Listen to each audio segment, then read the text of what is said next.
que se hace en un entorno de persona a persona, con la comunicación no violenta, la sociocracia lo ha extrapolado a un entorno organizacional. Entonces, expresamos la situación en un driver, la situación actual de manera objetiva, lo que está pasando, sin juzgarlo. Y decimos qué efecto está teniendo esta situación en la organización. Después decimos cuál es la necesidad que nos genera esta situación y cuál sería el impacto de atender a esta necesidad. ¿Vale? Y esto, que es muy parecido a lo que te he explicado hace un momento de la comunicación no violenta, es la comunicación no violenta.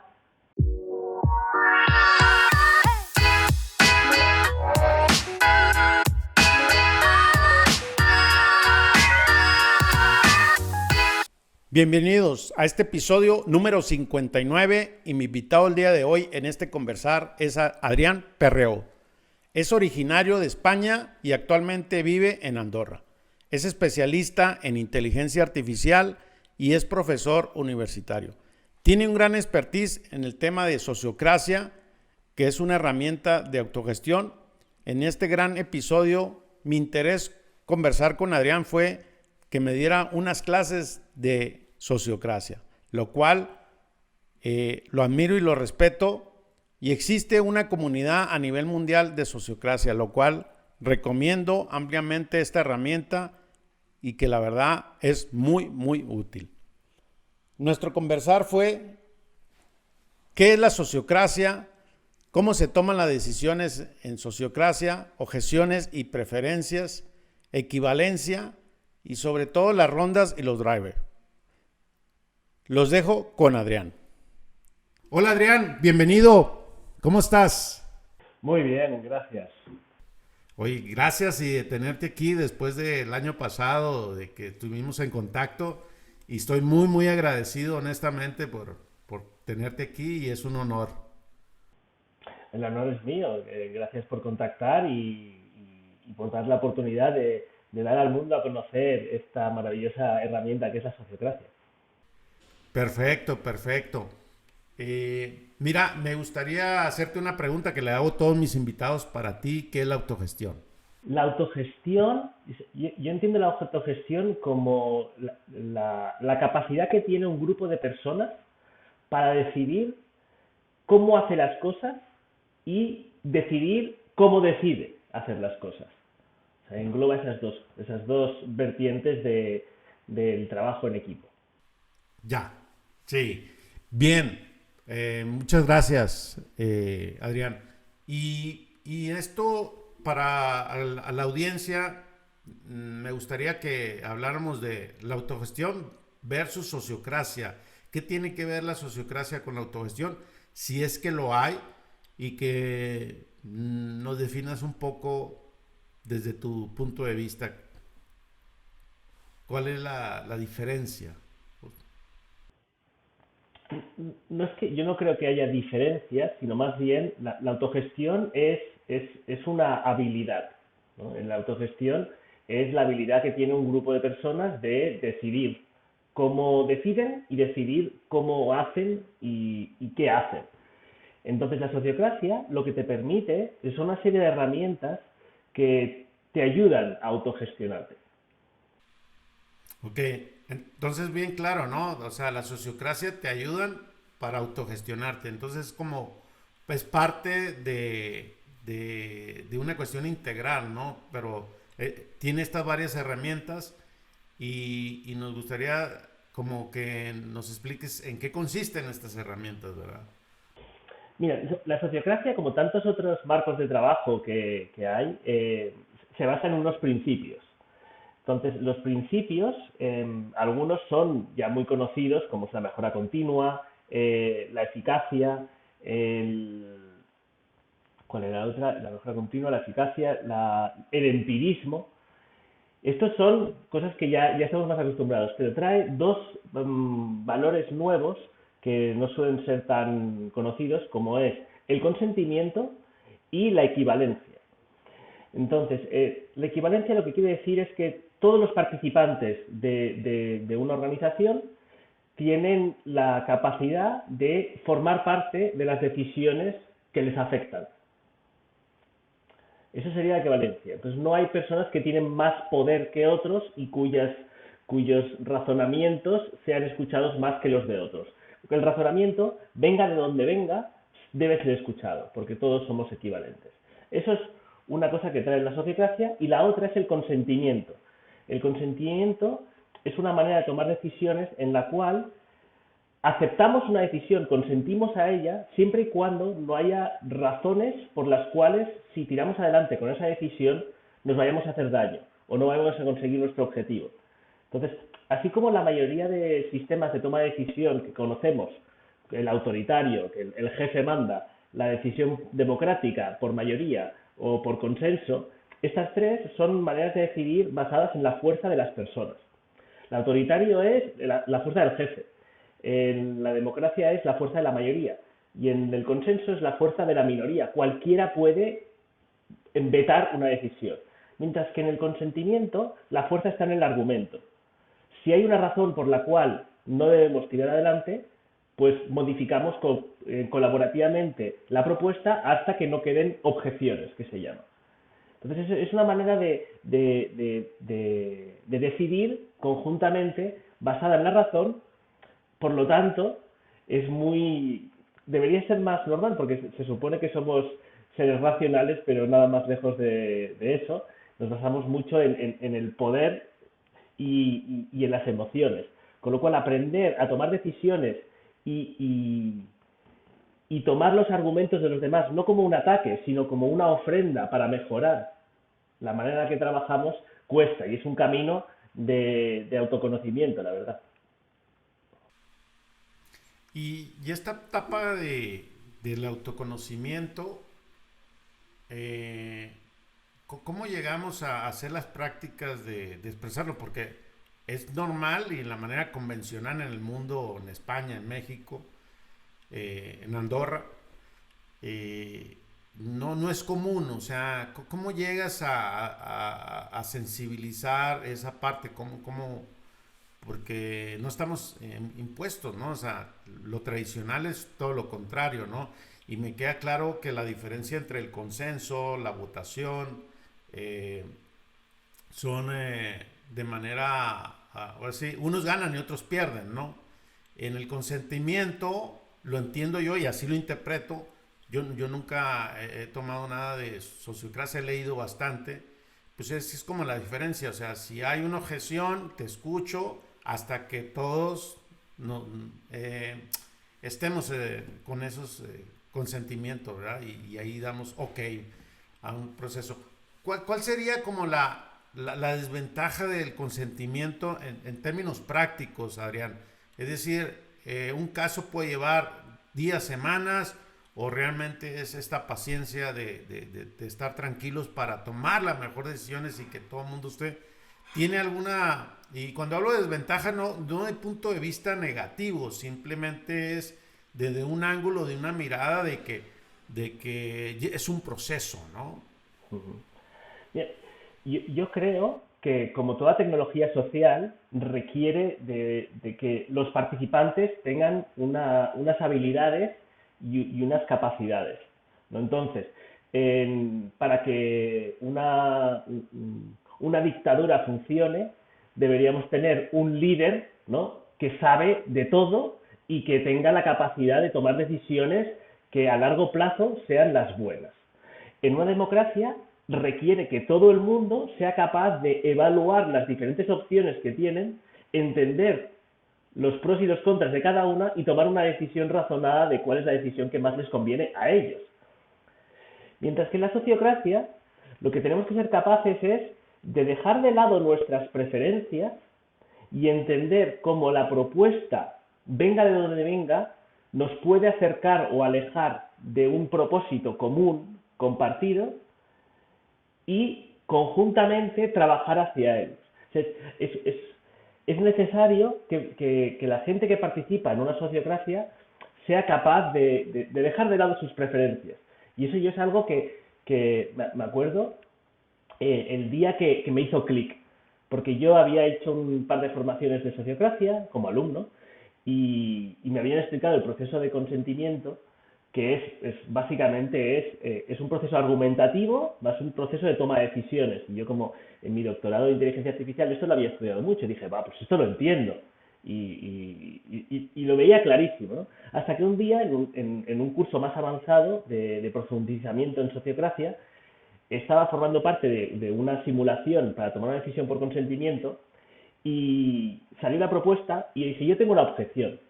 Y dije, a mí me parece que esto sería mejor de esta otra manera. Y el facilitador me dijo, eso no es una objeción, eso es una preferencia tuya. ¿Hay alguna razón por la cual esa opción no vaya a funcionar? Y ahí me quedé como, ostras, es verdad. Estoy tan acostumbrado a argumentar en base a mis preferencias que ese cambio de chip, de decir, no, es que tu preferencia no es lo importante es si la propuesta que hay sobre la mesa nos va a acercar al propósito o nos va a generar algún daño que debamos evitar.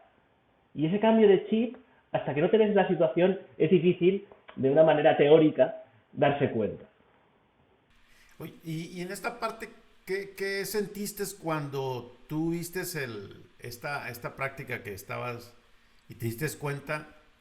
¿Cómo te cayó el 20, como decimos en México? No sé si allá también, o sea, ¿qué te movió? ¿Qué disturbio ocasionó en ti? O sea, Pues hubo una secuencia emocional bastante curiosa. Al principio me sentí un poco atacado, ¿no? Como diciendo, ¿cómo que no es una objeción? Entonces me sentí como que me estaba atacando. Después me sentí un poco ridículo porque me di cuenta que sí, que realmente yo estaba hablando desde una preferencia personal y que no estaba evaluando realmente la propuesta tal y como se habían hecho. Y entonces después sentí pues una sensación como de humildad y de estar contento por haber aprendido algo. Fue como rápidamente, en unos segundos, pasé por varias emociones, de las desagradables a las más agradables, y a eso me refiero cuando hablo del desarrollo personal necesario para poder aplicar este tipo de herramientas. claro, o sea, poder entender estas emociones y que tener claro que son tus preferencias o la propuesta que se está hablando sobre un propósito de una reunión o de una discusión y eso hace la diferencia. ¿En qué año fue cuando te sucedió esto? ¿Recuerdas? Creo que fue en el 2016 o 17. Ya. Sí, por ahí sería. Bien. Adrián, hay gente, como te comenté, que sociocracia así como que es algo raro, pero tiene muchísimos años. ¿Nos puedes resumir cuándo empezó, en qué época? ¿Tienes algunos Sí. datos? Bueno, la base teórica del primer momento en el que se habla de sociocracia fue Auguste Comte, que es un filósofo y científico del siglo XIX, que fue el creador del concepto de sociología. Entonces él, cuando hablaba de la sociología como creó la rama de la sociología como estudio, y él preveía que habría una sociedad en la cual los científicos y los sociólogos serían los que decidirían, en base a la razón, cómo deberíamos estructurarnos.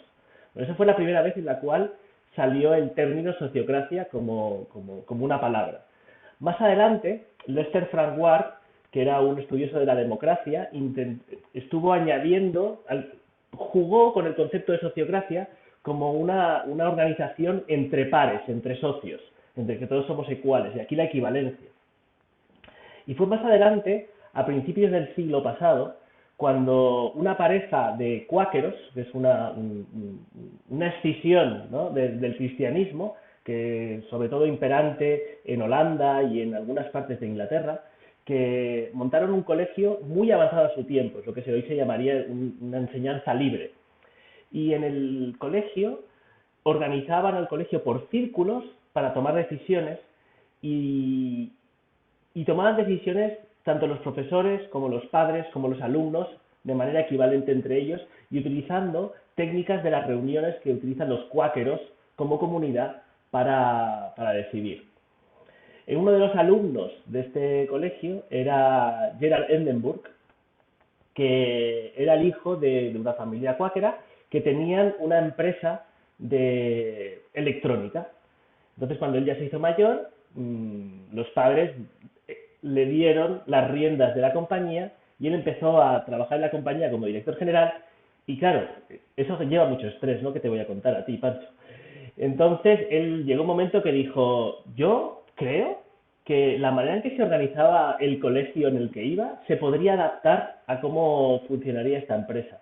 Entonces, allá en el año 1950, él empezó a desarrollar, en base a lo que había visto en su colegio, más lo que había aprendido de cibernética como ingeniero electrónico, desarrolló el concepto de sociocracia clásica, como se entiende ahora el método sociocrático de los círculos. Y claro, eso era en Holanda. Ahí solo había algunas puñados de empresas en Holanda que sabían de esto y no fue hasta que John Buck, a mediados de los 90, era un consultor organizacional, apareció por Holanda y le dijeron, deberías ir a visitar esta empresa. Entonces él fue a visitar la empresa, quedó maravillado y empezó a aprender a hablar holandés para poder traducir toda la documentación que habían estado generando en Gerald Endenburg. Y entonces creo que fue en el 2001, 2002 o finales de los 90 que escribió un libro, el primero de habla inglesa, en el que se hablaba del método sociocrático, que se llama We the People, que hace referencia a las primeras 3 palabras de la Constitución americana. Y a partir de ahí pues entró en el mundo anglosajón, más o menos de la mano de si hay gente en el público que conoce las metodologías ágiles, pues de la mano apareció. Entonces, al principio en paralelo, pero después fue cuando uno de los formadores en Sociocracia, que era James Priest, conoció a un Agile Coach en una de sus formaciones, que trajeron juntos de la mano uno el método sociocrático clásico y otros toda la filosofía de trabajo Agile y de Lean Manufacturing, y ahí salió lo que es la Sociocracia 3.0, que es una de las variantes de la sociocracia clásica que existen hoy en día. Otra de ellas siendo la holacracia. La holacracia es una variante de sociocracia clásica, pero que por marketing no le ha interesado, porque como ya sabes, en muchos países, sobre todo en Estados Unidos, todo lo que tiene que ver con socialismo suena mal. Y de hecho la sociocracia en Estados Unidos se le suele llamar normalmente gobernanza dinámica, para que no haya esa asociación de ideas con con el socialismo. Sí, sí, y me queda claro por qué lo comentas y ahorita me cae el 20, no lo había asociado como esta parte de la gobernanza que comentas. Y sí, así lo tengo yo en mi cabeza como gobernanza, no como sociocracia, ¿no? Que ya hablaré. Me gustaría que pasemos a esta parte de tu aprendizaje y tu trabajo profesional que hiciste en esta empresa, no sé si voy a decir el nombre correcto, de Boxer. ¿Cómo llegas tú a implementar y llegas como un espía queriendo implementar esta parte de la sociocracia? Hace 2 semanas estaba con un amigo mío que también hace prácticas de autogestión y también, que por cierto te conoce, y entonces dice que su empresa así a escondidas, ¿no? O sea, cómo empezar a soltar y que nos platiques un poco en qué año fue, cómo llegas a esta empresa y como caso práctico para ponerlo a la audiencia de cómo a mí me gusta cómo lo explicas y conozco el caso, pero me gustaría así como que nos vamos cómo llegas y los cómo, ¿no? ¿Qué sucedió en esta línea del tiempo? Y sobre todo, ¿cómo convenciste a los accionistas? Aunque me queda claro que ya está un poco sensible y hay una práctica que tú lo comentas y que ya hablaremos, es el tema de valores de la empresa. ¿Hay valores o no hay para hacer una transformación de esto? Entonces, cuéntanos. Mira, yo te cuento, como tú habías dicho, esto de la sociocracia no lo conoce casi nadie. Entonces, claro, a mí no me contacta la gente. Alguna vez me ha pasado, pero normalmente no me contactan para decirme, queremos hacer sociocracia en esta empresa. A mí me contactan por mi labor como formador y consultor en metodologías ágiles que llevo ejerciendo desde el año 2014, tiempo completo. Entonces a mí me contacta una empresa de la ciudad de Barcelona porque ellos habían dado cuenta que ya no eran tan ágiles como les gustaría ser y que querían ayuda para poder resolver los problemas de mercado y los cambios que había en el mercado más rápidamente. Entonces yo entro como experto en metodologías ágiles, y, pero yo tengo mi cinturón de herramientas que yo me lo llevo conmigo, y lo que no hago es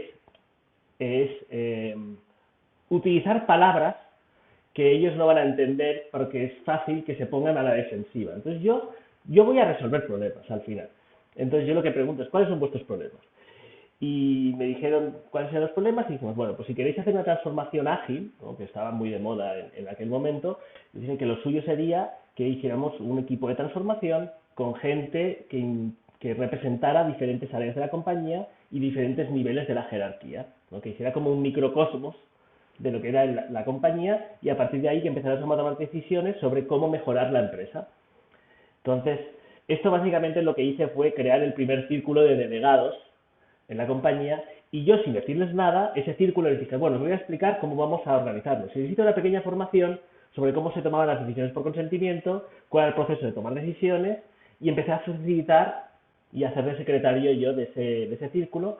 Por suerte, el director general le había caído en gracia y me contrató para este proyecto, además de él ser un participante semanal en estas reuniones de gobernanza.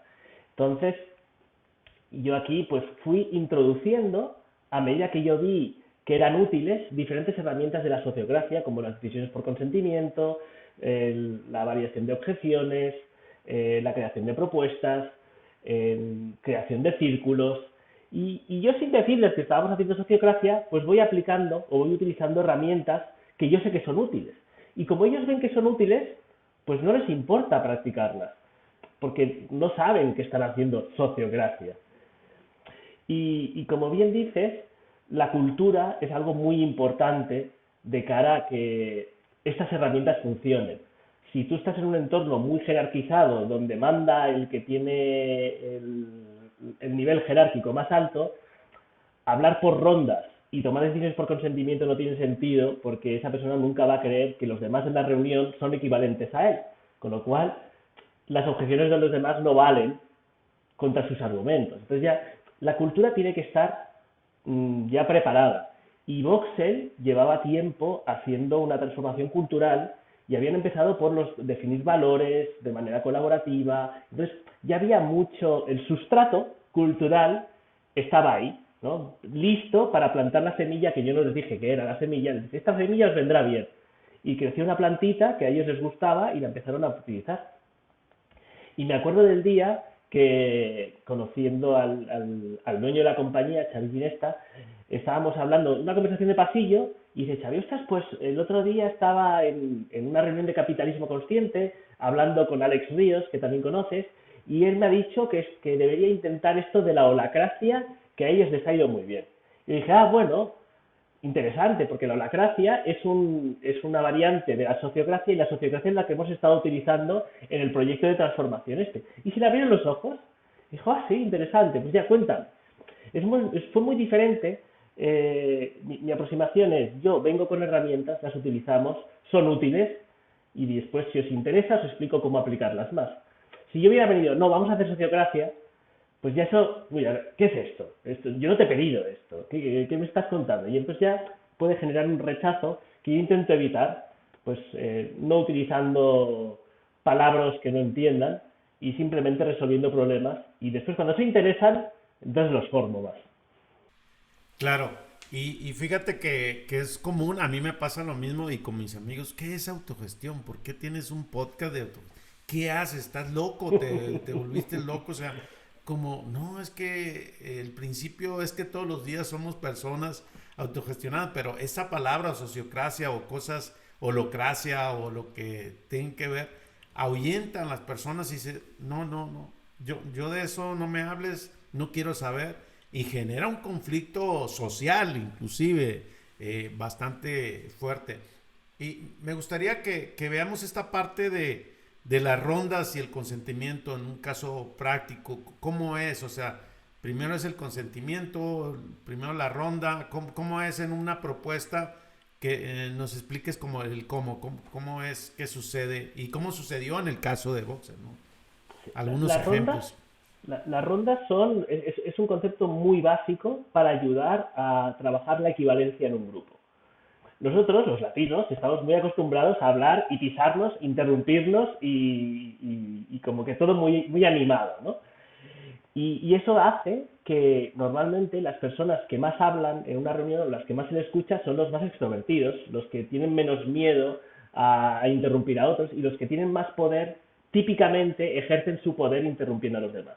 Entonces la ronda corta eso de base, es una herramienta que podéis utilizar en reuniones en las que no necesariamente estéis decidiendo cosas, simplemente compartiendo o dando feedback sobre una propuesta. Y es que cada persona en la sala de reuniones, o sea, me dices que estás alrededor de una mesa redonda, somos un círculo, y nos vamos tomando turnos para cada uno decir lo que piensa al respecto del tema que estamos tratando, y no podemos interrumpir, ni podernos saltar en el orden, ni pedir clarificaciones, sino que es una ronda. Entonces eso lo bueno que tiene es que la gente más introvertida o que ese pensamiento lento, pero no lento como malo, sino que es más de pensarse las cosas y cuando las tiene muy claras y sabe que va a decir algo importante, lo dice.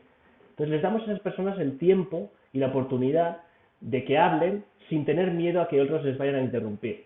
Porque fíjate que en las conversaciones entre latinos no hay tiempos muertos, porque si hay un tiempo muerto, alguien ya ha entrado a decir la suya. Entonces, los introvertidos o la gente que le cuesta ser tan rápido de palabra, no participan. Y aquí con la ronda conseguimos que todo el mundo tenga la misma capacidad de participación. Ya. Entonces eso Y en genera una, equivalencia. sí, y en una ronda, si yo no tengo nada que opinar o decir, Paso, paso. O sea, paso y el turno. continúa el otro, ¿no? Hasta que Exacto. se cierra Sí, sí. la ronda. Y Y más o además, menos, Pancho, sí, y además adelante. pueden haber más de una ronda. No tiene por qué haber solo una. Podemos seguir hablando en rondas. ¿Hay más cosas que comentar? Sí, pues hacemos otra ronda. No es que solo tengas una oportunidad para decir todo lo que se te ocurre y ya está. No, no. Pueden haber varias rondas consecutivas. Ah, ok, ok. Qué bueno, y es bien importante aclararlo porque, como te digo, yo no soy muy experto como tú en el tema, creo que tú sabes más. Y hoy estoy en una clase de sociocracia, así, y así me siento, y te lo agradezco mucho. En esta parte de, ya después que es la ronda, en la ronda puede haber el consentimiento ya o las dos cosas a la vez. A ver, Entonces, nomás como espera, espera, aclaración. espera. La ronda es una herramienta para que todo el mundo participe de manera equivalente.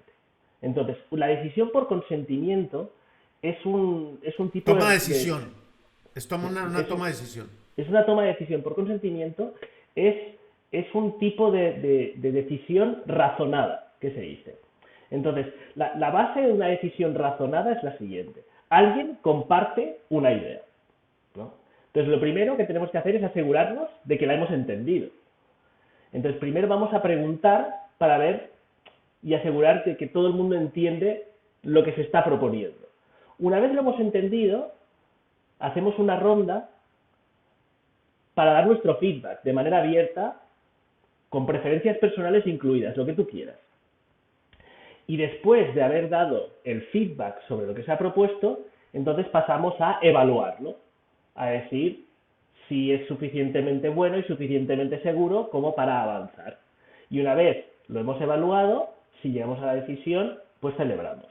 Entonces, hay tres niveles a los que se toman decisiones razonadas. Uno es, hay una propuesta para tomar una decisión. Entonces, cuando tomamos una propuesta para tomar una decisión, primero preguntamos, ¿hay alguna pregunta aclaratoria sobre la propuesta? Después de las preguntas aclaratorias, una vez se han resuelto todas, después pasamos a dar la ronda de feedback. ¿Qué nos parece la propuesta? Y después preguntamos, ¿hay alguna objeción a seguir adelante con esta propuesta? Entonces, si alguien dice yo tengo una objeción, eso de momento es un argumento. No sabemos si es una objeción. Tenemos que evaluar y razonar si esa objeción es válida. Entonces, lo primero que haremos es asegurarnos de que todo el mundo ha entendido el argumento. Después preguntaremos si hay alguien que crea que ese argumento no es válido. Evaluamos el argumento.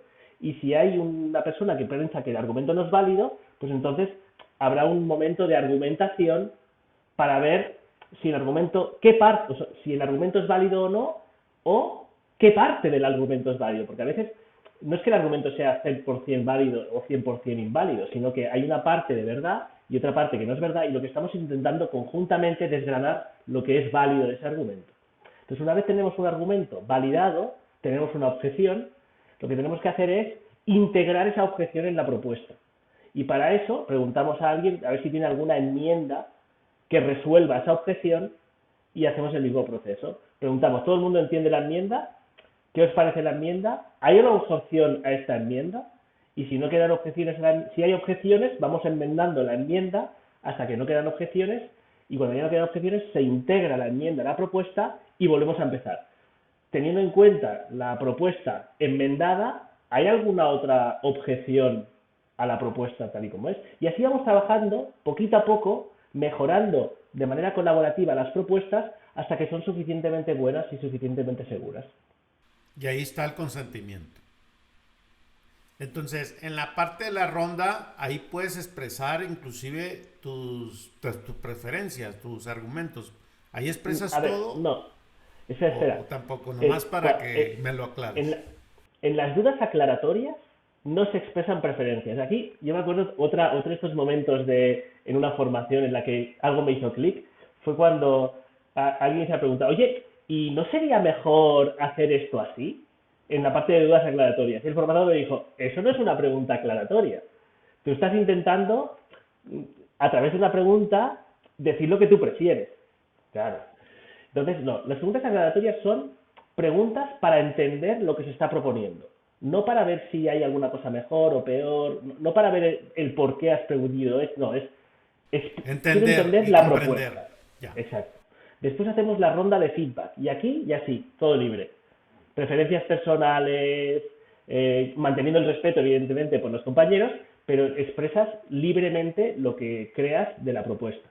Y después vamos a ver si hay objeciones, y las objeciones las tenemos que integrar a través de enmiendas a la propuesta. Ya. Perfecto. Yo creo que es un tema de práctica, ¿no? De sociocracia, es practicar y ese cambio de chip. Y yo cada día lo estoy adoptando y haciéndolo, no a este nivel, y por eso son mis preguntas de inquietud, porque seguramente como yo, va a haber bastantes que escuchan este episodio y es un tema que no le he dado una importancia y hoy tengo un gran interés contigo conversar sobre este tema, ¿no? Central. Y entonces en este proceso... Déjame que te haga un truquito, porque si estás practicando, te voy a dar un truquito claro. para toda la audiencia, algo que podéis empezar a hacer mañana, que es, en vez de preguntar a la gente, cuando hay una propuesta sobre la mesa, en vez de preguntar a la gente, ¿estáis de acuerdo con esto? ¿Os parece bien? Que es lo que se suele preguntar. Cambia la pregunta por, ¿hay alguna razón por la cual si tiramos adelante con esta propuesta no vayamos a conseguir el objetivo o vayamos a tener consecuencias que queramos evitar? Esa pregunta, que es larga, y después más adelante, cuando ya la has dicho unas cuantas veces, dices, ¿alguna objeción? Cambia el chip. En vez de preguntarle a la gente si les gusta la propuesta, les preguntas, ¿hay alguna razón por la cual esta propuesta no sea suficientemente buena y suficientemente segura? Y eso ya es un principio de cambio, es una cuña que yo utilizo para empezar a introducir la sociocracia y el consentimiento.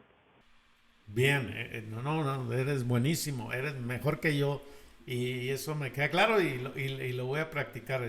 Hasta me emociono de estar aquí conectado con el tema. En el tema de sociocracia, ¿qué son los drivers? O sea, en el 3.0, explícanos un poco también de esto dentro de la estructura. O sea, son los drivers, ¿en qué consiste? Y para ir como aterrizando ahí los cómo, ¿no? Mira, el driver, como bien dices, no es un concepto de la sociocracia clásica, sino que es un concepto que nace con la sociocracia 3.0 y es una manera en la cual podemos ponernos de acuerdo en qué es lo que nos está moviendo a actuar. Driver es aquello, lo que te mueve a actuar. Entonces, el driver es una descripción de la situación actual y la necesidad que nos mueve dada esta situación actual, y descrito de una manera corta para que podamos estar de acuerdo. ¿Consentimos a que este driver vale la pena trabajarlo? Entonces, el concepto de driver es una... han cogido la comunicación no violenta, no sé si la conoces, Pancho, comunicación no violenta. Ya hablaremos de eso, ya hablaremos de eso. Bien, pues Sí. la comunicación no violenta al final lo que te ofrece es una herramienta para hacer peticiones de manera no agresiva. Entonces, la comunicación no violenta lo primero que dice es, primero, explica la situación. Después, di qué emoción te genera esa situación. Después explicas cuál es la necesidad que no se está cumpliendo por la cual tienes esa emoción. Y por último, cuál es mi expectativa o cuál es mi petición. Entonces, eso que se hace en un entorno de persona a persona, con la comunicación no violenta, la sociocracia lo ha extrapolado a un entorno organizacional. Entonces, expresamos la situación en un driver, la situación actual de manera objetiva, lo que está pasando, sin juzgarlo. Y decimos qué efecto está teniendo esta situación en la organización. Después decimos cuál es la necesidad que nos genera esta situación y cuál sería el impacto de atender a esta necesidad. ¿Vale? Y esto, que es muy parecido a lo que te he explicado hace un momento de la comunicación no violenta, es la comunicación no violenta llevada a la organización en un grupo de personas. Entonces el driver sirve para eso, para poder ponernos de acuerdo en qué es lo que nos mueve en la organización dado el contexto actual en el que nos encontramos. Sin eso, y eso es para mí lo que es muy potente, si no somos capaces de ponernos de acuerdo en cuáles son las necesidades que tenemos como organización, típicamente acabamos discutiendo sobre propuestas sin ponernos de acuerdo porque en el fondo no estamos de acuerdo en cuál es el driver que nos mueve. Entonces, otro truquito, si estás en una discusión con un grupo de personas y estáis intentando decidir algo y no os ponéis de acuerdo, haz una pausa y vamos a ver si estamos todos de acuerdo con el driver. Y describe qué driver, o sea, qué es lo que nos está moviendo a hacer esta propuesta. Y te darás cuenta que a menudo hay gente que no era consciente de cuál era el driver motivador de esta propuesta y estaba evaluando esta propuesta respecto a drivers suyos paralelos.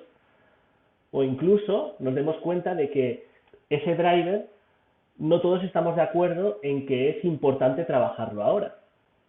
Entonces, cuando esté costando mucho tomar una decisión, bajemos un nivel y veamos si realmente estamos de acuerdo con la necesidad por la cual estamos intentando tomar esta decisión.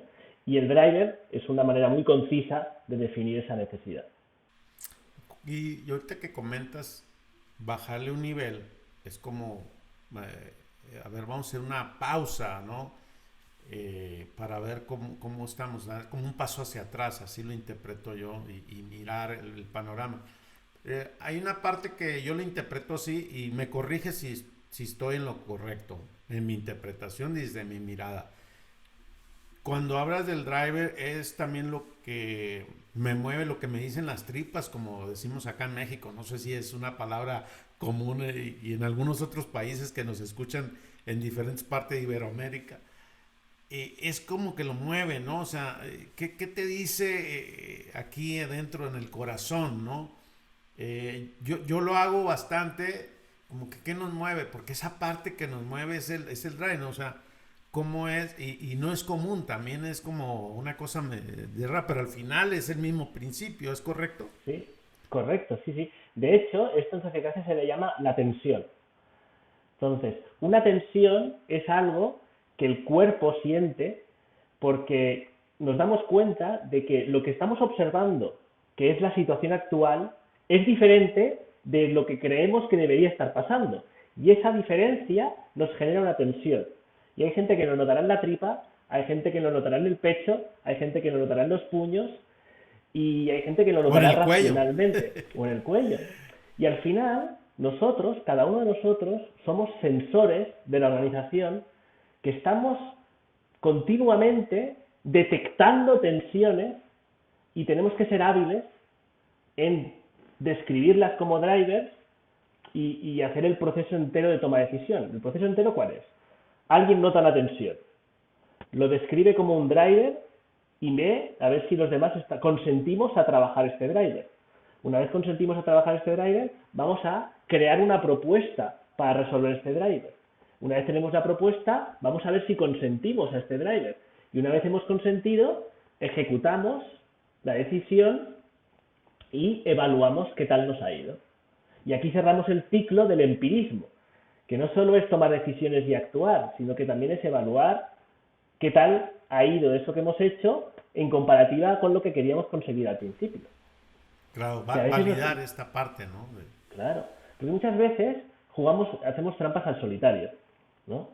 Decimos que hay que hacer una propuesta porque a mí me apetece, no compartimos bien el driver que había por debajo, conseguimos un acuerdo, se ejecuta, sale algo y entonces ya me busco la manera de justificar ese algo. Pero hay que empezar desde el principio, hay que empezar diciendo, ¿estamos de acuerdo en que esto es lo que queremos conseguir? ¿Y cómo vamos a saber que lo hemos conseguido? Vale, pues vamos a crear una propuesta que creamos que va a conseguir eso. Vamos a consentir esa propuesta, la vamos a ejecutar y vamos a evaluar, vamos a cerrar el círculo, porque si no, no aprendemos. Sin feedback no hay aprendizaje. Claro, y ahí tienes toda la razón. En esta parte de lo que sucede en la vida real, ¿has tenido alguna experiencia en este proceso como la parte dolorosa o oscura de que lo que no se habla? O sea, ¿cuánto trabajo cuesta a las personas? O sea, ¿qué es lo que sucede y cómo, así lo tengo claro yo, como que entras en una curva de aprendizaje, un dolor, y después entiendes y te cae el chip y ya entras? O ¿cuándo es cuando las personas realmente sufren, lloran y dices, oye, es imposible, estoy chocando con pared en estas prácticas de sociocracia? Sí. Hay una parte muy importante y que pone ese concepto del límite, el techo de cristal, que se habla a menudo. En la sociocracia el techo de cristal lo pone la propiedad de la empresa. La propiedad es la que en última instancia tiene el poder de decisión de cómo se organiza la empresa. Y si no le gusta lo que está pasando en la organización, puede echar a todo el mundo y poner a nuevos. Con lo cual, si en la propiedad, ya sea una persona o un grupo de personas, no está dispuesto a permitir que nazca una cultura sociocrática en sus dominios, eso tarde o temprano choca. Y chocará de varias maneras. La primera es cuando te des cuenta de que, bueno, definimos los dominios en los cuales yo soy autogobernado. Y típicamente el dueño debe consentir a este dominio y a delegarlo. Y cuando hay roces entre la interpretación del dominio que hace la propiedad y el que ejecuta ese dominio, si no hay consentimiento y no hay equivalencia, eso acabará saltando por los aires. Y en esa interfaz, y en esa interpretación de la interfaz, suele fallar. También hay otra parte que es la transparencia. Cuando una sociocracia requiere de la transparencia, porque si no, no podemos autogobernarnos si no sabemos en qué nos basamos. Entonces, si la propiedad no está dispuesta a que se hagan transparentes ciertas información, difícilmente nos podremos autogobernar. Entonces ahí está el límite y saltará por esas razones. Porque no hay transparencia, porque no hay equivalencia real o porque la propiedad no está dispuesta a delegar poder. En este caso de Chávez, él sí estaba dispuesto como fundador, que la propiedad es el accionista, y dice, bueno, me interesa, y también la parte esta yo lo interpreto como la gobernanza, ¿no? Tú tienes tu dominio y hay una gobernanza porque hasta dónde llega ese dominio, ¿verdad? Como que es esa parte sensible y estos riesgos. ¿Cuáles son como los riesgos que has visto en esto? O sea, al final es el riesgo del accionista. Sí confío en que ahí está, este va a ser los límites de la gobernanza, pero ¿cuáles son los riesgos cuando no funciona o cuando, pues esta parte de que nos aclaras, pero ya en términos prácticos, algo sucede? Sí, bueno, pues que o sea, sucede, hay dos maneras en las que esto desemboque. La primera es, o sea, es como si al final yo lo veo como mucho como una relación entre padres y hijos, ¿no? En la propiedad son los padres y la casa es mía y en mi casa se hace lo que yo digo, ¿no? Pueden tomar esa manera de actuar los padres en su casa, porque tienen todo el derecho. Para algo es su casa y para algo se la han comprado y han pagado con el sudor de su esfuerzo. Pero claro, llegará un momento que si los trabajadores de la empresa quieren tomar más riendas y ven que no pueden, se acabarán yendo de casa y según cómo sea esa transición, a lo mejor nunca le vuelven a hablar a sus padres en el futuro. Entonces, eh, la otra opción es que tengas un niño rebelde que se toma más libertades de las que tú les has dejado definiendo los dominios y llega un momento que lo echas de casa porque es insoportable. Entonces, al final, eso es lo que puede pasar, que o bien los trabajadores quieren crecer y necesitan tener más, más amplitud en lo que pueden decidir y si no se las dan se acaban yendo, o gente que se salta las normas porque no le convienen en un momento dado y acaban siendo echados de la organización. Yo creo que estos son los dos típicos desajustes y cómo se resuelven. Ya. Bien, me gustaría hacerte una pregunta ya, porque eres profesor universitario. ¿Cómo ves esta generación? Y aparte, pues tienes un doctorado en inteligencia artificial. ¿Estas prácticas sí están al alcance también de esta generación? O de todas, digo, yo no soy, yo tengo 52 años y yo me siento hasta raro ahora de toda mi trayectoria, cómo fui educado y ahora que me metí en este tema que te decía que tengo 5 años, pues me sorprendo hasta conmigo mismo, ¿no? Será por mi edad, pero ¿qué sucede en la vida real hoy, en esta generación? ¿Cómo lo ves tú? Mira, yo creo que esta tecnología social está al alcance de todos. O sea, no hay nadie que tenga una limitación intelectual o física emocional que no pueda aplicarlo. Pero sí que tenemos nuestros sesgos.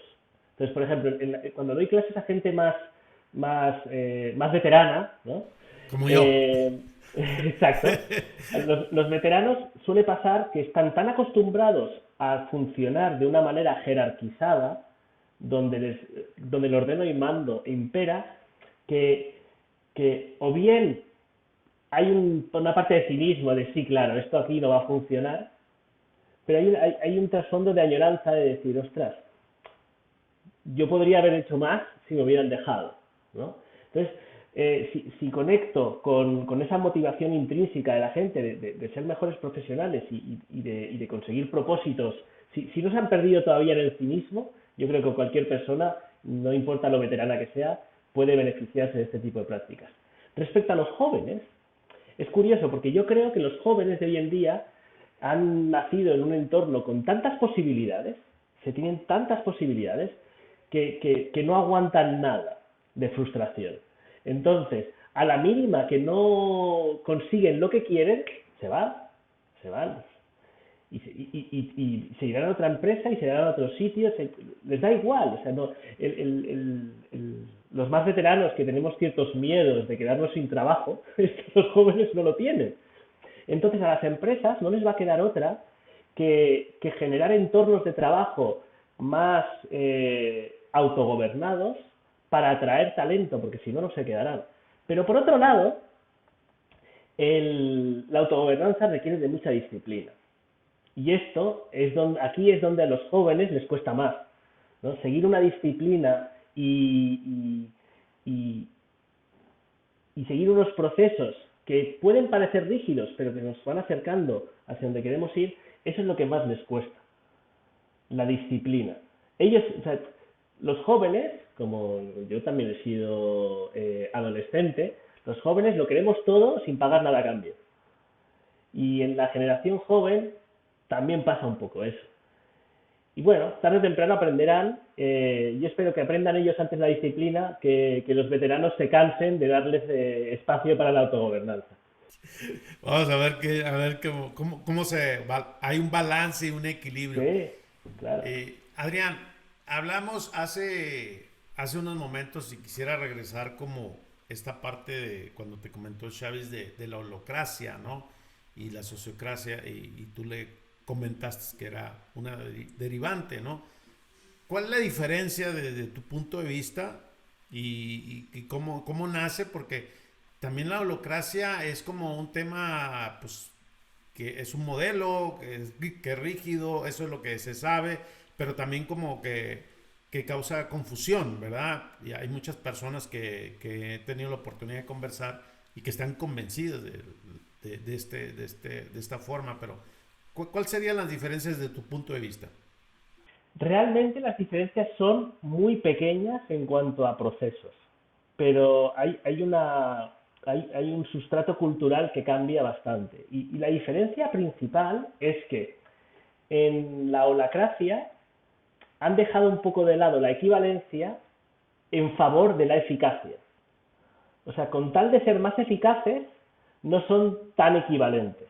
Y te pongo un ejemplo. En la sociocracia clásica, todos los roles de un círculo, todos, se deciden utilizando un protocolo que al final requiere del consentimiento de todos los miembros del círculo. En cambio, en holacracia, excepto los roles de facilitador, secretario,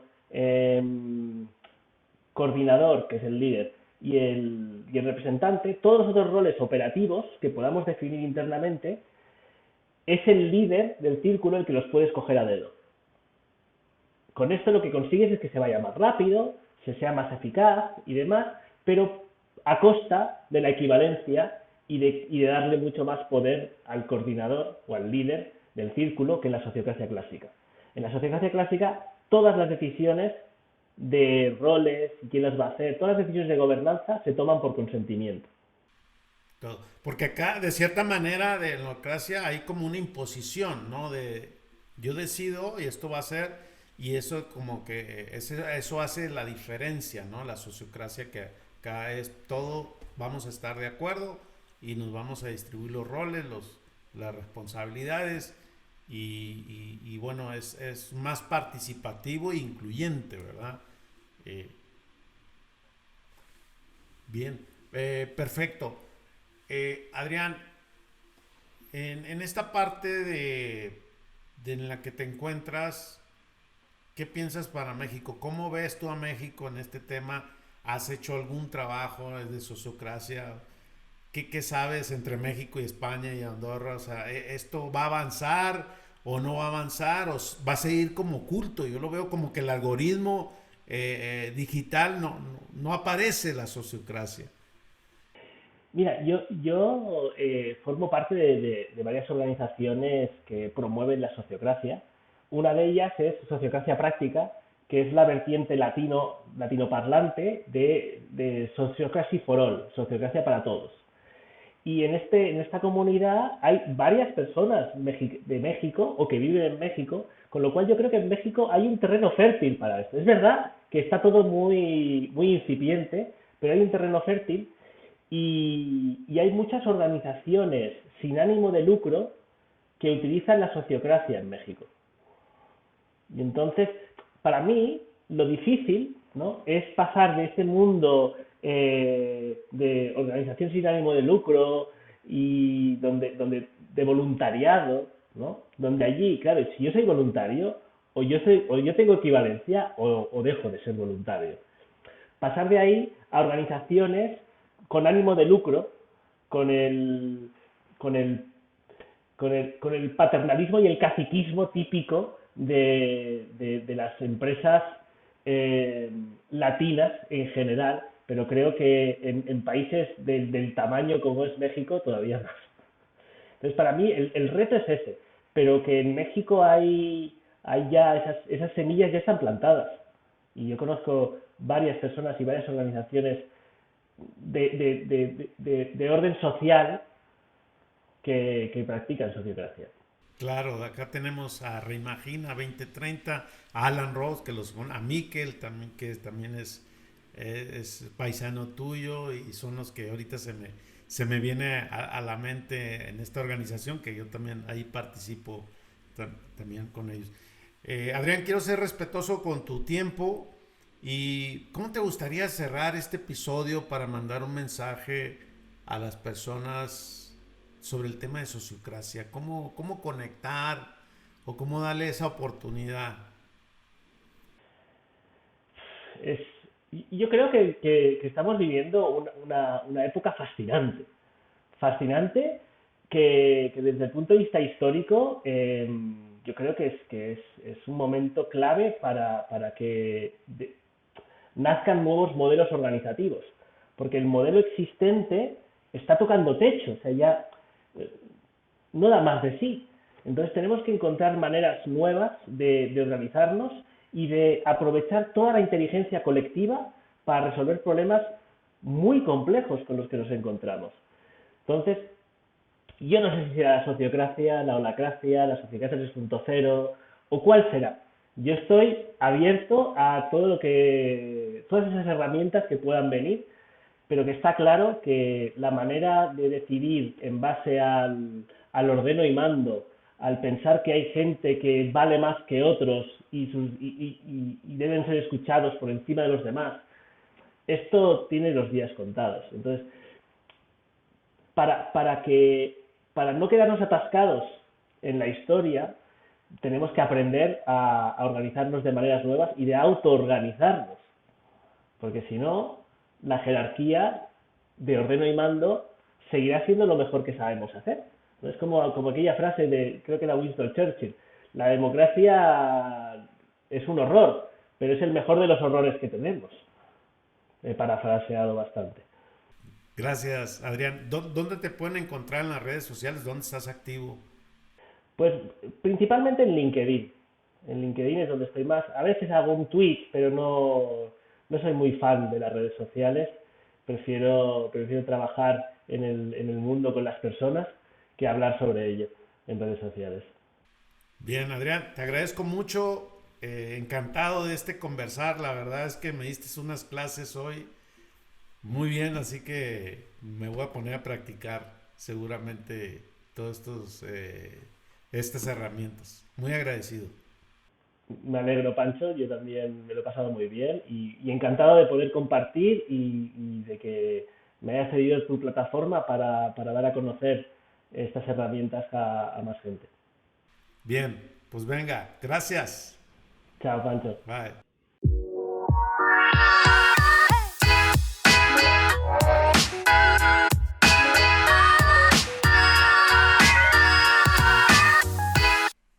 Mi aprendizaje el día de hoy me aclaró bastante las dudas sobre la sociocracia. Me tomaré un taller para mejorar mis prácticas. Así que adelante, y los espero que ustedes también lo puedan hacer. Los invito a que escuchen nuestro nuevo canal de YouTube, lo cual encontrarán este episodio y otros más. Aprovecho para invitarlos también a nuestro newsletter de cada semana, donde pongo tips relacionados a la autogestión y mis recomendaciones de la semana.